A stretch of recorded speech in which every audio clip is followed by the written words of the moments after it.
Hello, everyone, and welcome to episode 59 of the Yarnivore podcast. I am Sadie, your host, or hostess. It is a very overcast day here in the Pacific Northwest, so I am utilizing all kinds of light to give me some semblance of light, because today is Super Bowl Sunday. You may ask why I'm recording late, and you may ask why I sound funny, and both those things are related. Friday, I had a bunch of running around to do, because Saturday, I was going to the dentist. I subsequently went to the dentist and cannot open my mouth more than this. And it's still very sore. I think they may have bruised me inside, in an internal bruise, but it needed to be done. It's done. I've never heard of dentists working on Saturday, but mine does apparently, so yay team. Which meant I had to go get groceries on Friday. I had to get a bunch of prescriptions for Bebop on Friday. I had to do all this running around and whatnot. And then I had wine and sewing, which I had prepaid like months ago, which I was doing with a couple of friends of mine around the area. And subsequently, I made a bag, and I left it in the living room. You could carry a bottle of wine with it. I don't drink wine, but if I did, it would be perfect. So I have no finished objects. None. But I feel that the fact that I don't have any finished objects is okay because of what I do have, which is a finished body. And that is my Beacon Hill for the Use Your Books Cal that I'm doing with Tracy of the Passionate Spinner podcast. This is the Beacon Hill. It is not blocked. It is massive. It apparently also has needlepoint stuff on it, so it does fit. It will need start the sentence again. Okay, so I tried it on. I held it closed with eyeliner because that's what I had. And I took a picture and I put it on Instagram. It does close. However, it's a bit of a snug fit.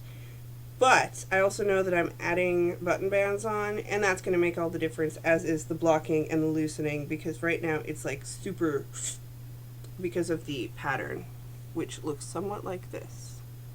Which was really easy to memorize once I got out of the arm shaping. So I just have the arms to do. However, I was struck with sinus issues, so I took some Tylenol, sinus whatever, and that made me a little loopy, and I thought there's no way I should be working on an arm with shaping and stuff in pattern when I can't, make food properly. Because I burnt my finger. You can't really tell anymore. There's a big red spot, but I burnt my finger on a microwavable meal. How do you do that? I got skills, let me tell you. So, it looks long, but once I put it around me, it shortens up quite significantly. What I did end up doing was doing no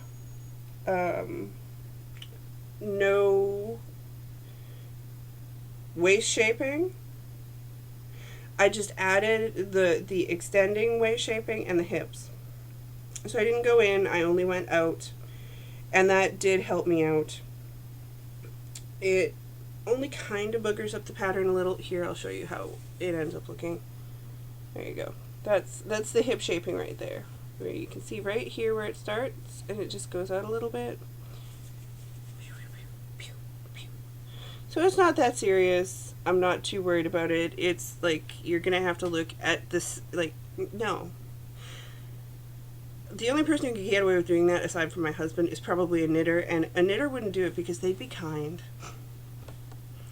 You'd have to really, right up on it. So yeah, I have arms, and then the collar, which is a roll collar, and then the button band left to do. Hi, Petrie. You look evil right now. You do. Way to go. I am knitting this on a US, I believe it's a US 6 or 7, which is a 4mm needle. Yeah, US 6, which is a 4mm needle. It's my high sharps. I am using, this is like ball number 12, ready to go. And I saved my ball bands. I don't know why. I'm not sure if anyone else does this, but I have, like, look at these ball bands. And these aren't all of them. These are just the ones that I've used recently. Because the ones I didn't throw into my bag, I don't have. But why do I have this many ball bands? I don't know. I'm using Elizabeth Labold's Favorite Wool, Designer's Choice, 100% Peruvian wool in the Oxblood colorway. 007.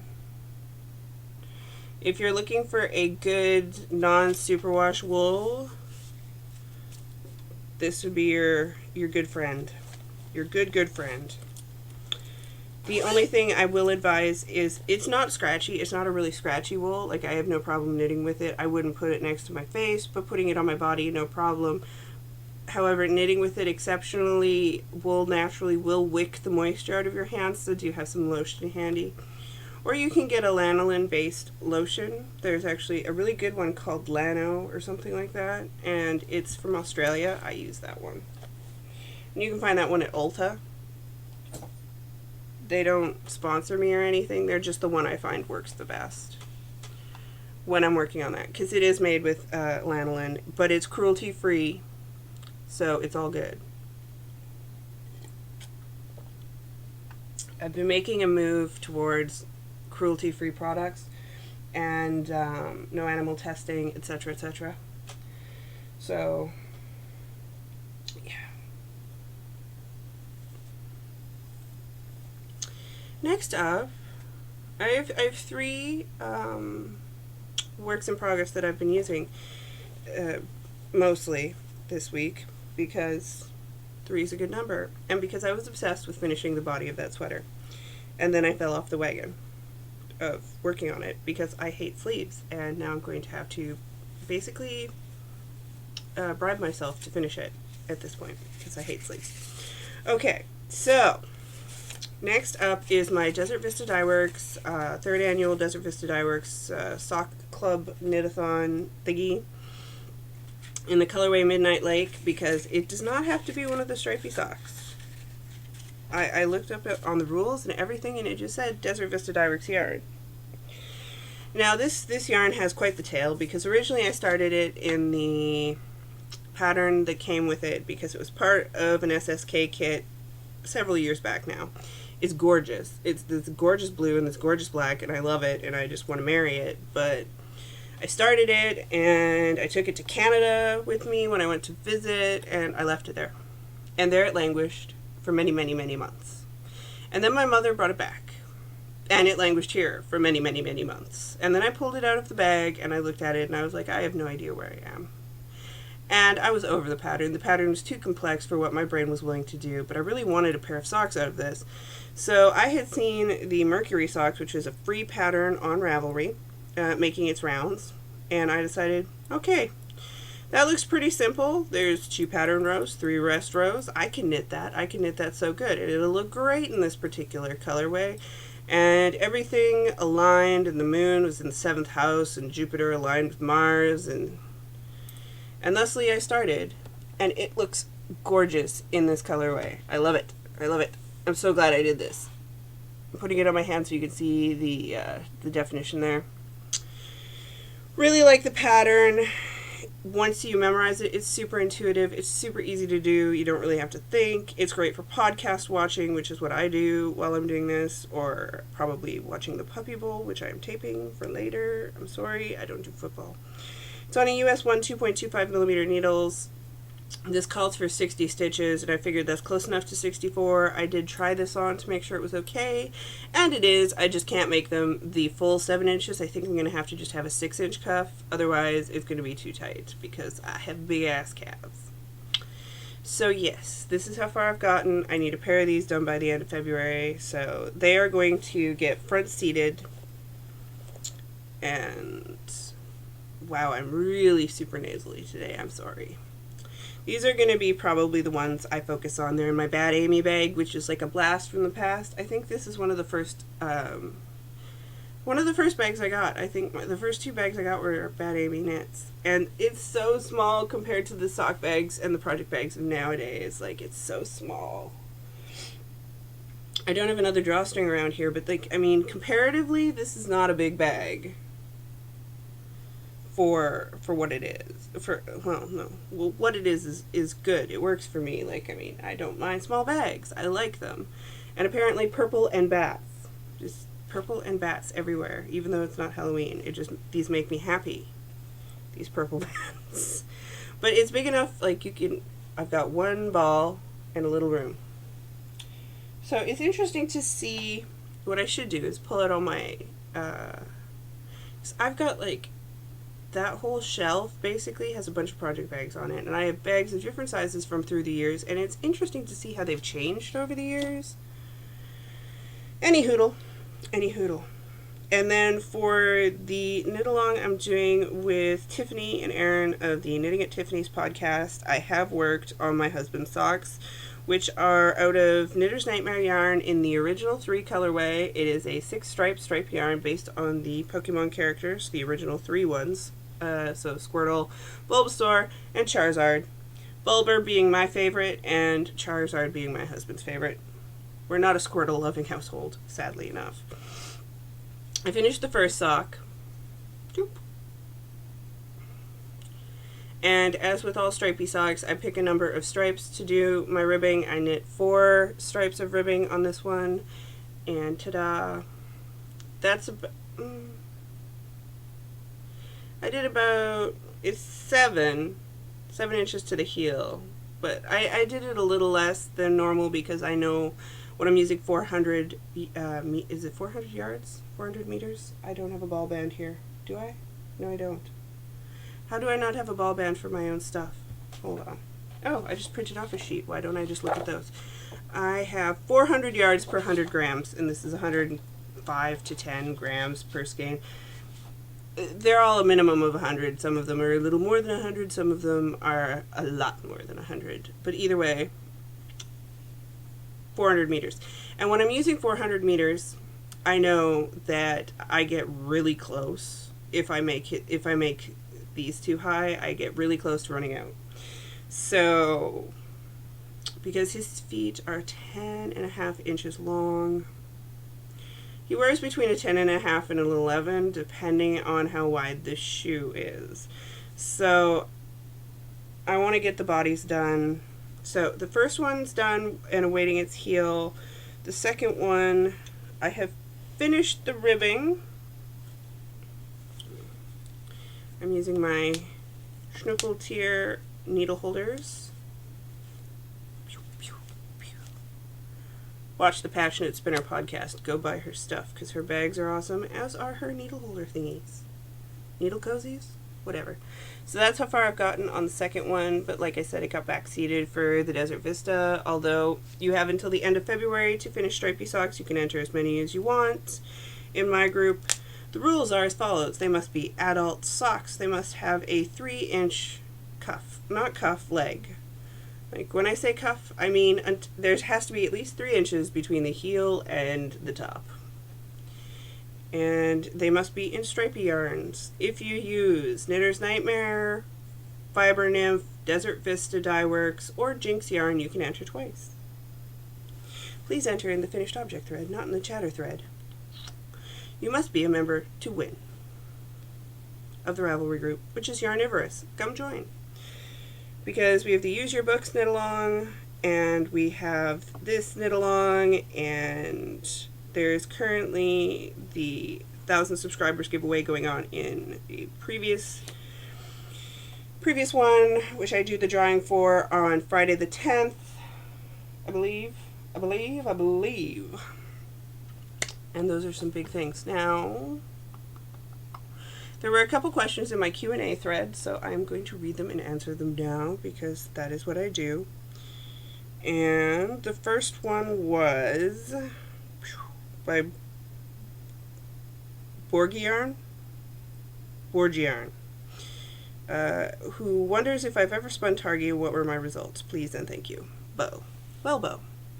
Yes, I have. And I love Targi because it's springy. It's very similar to a Rambouillet to me.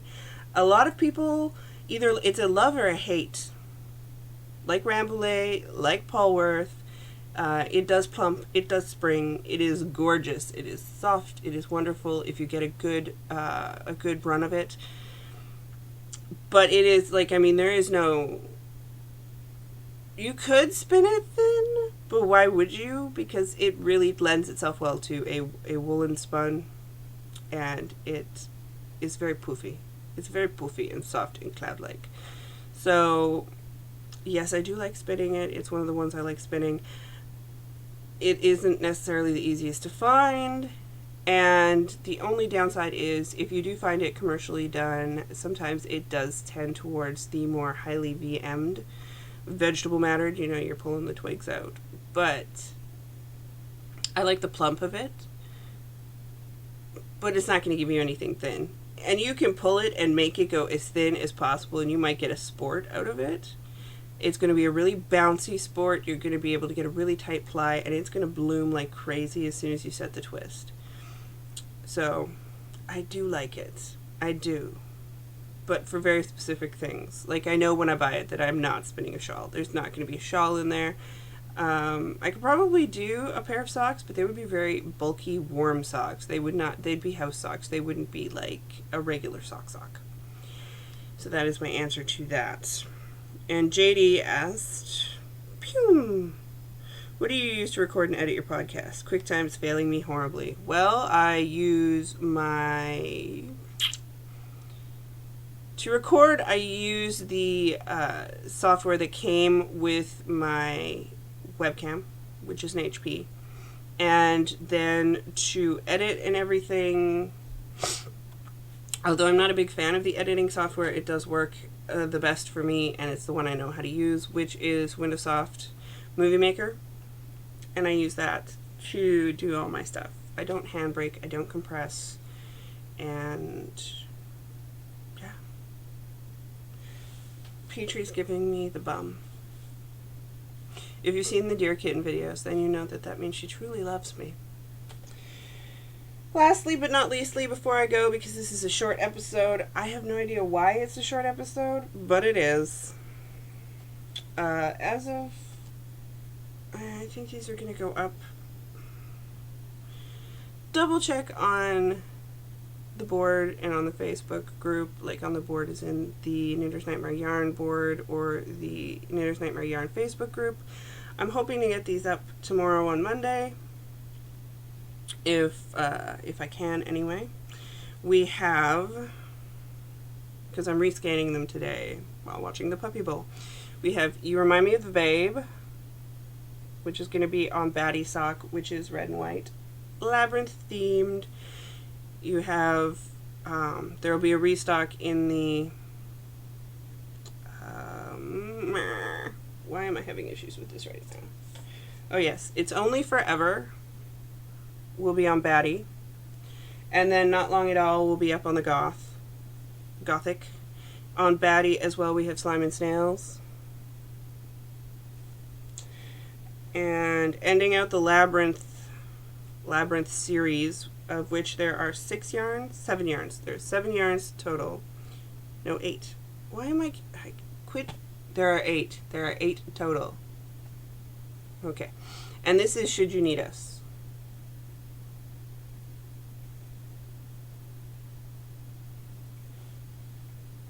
And those are all on Batty. They will be up in the shop hopefully Monday.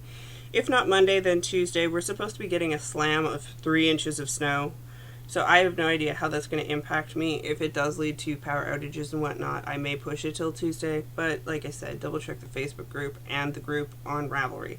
And then the next up in the moon series, which is the different moons, because the first one is the wolf moon, the second one is the snow moon, because February is the month that are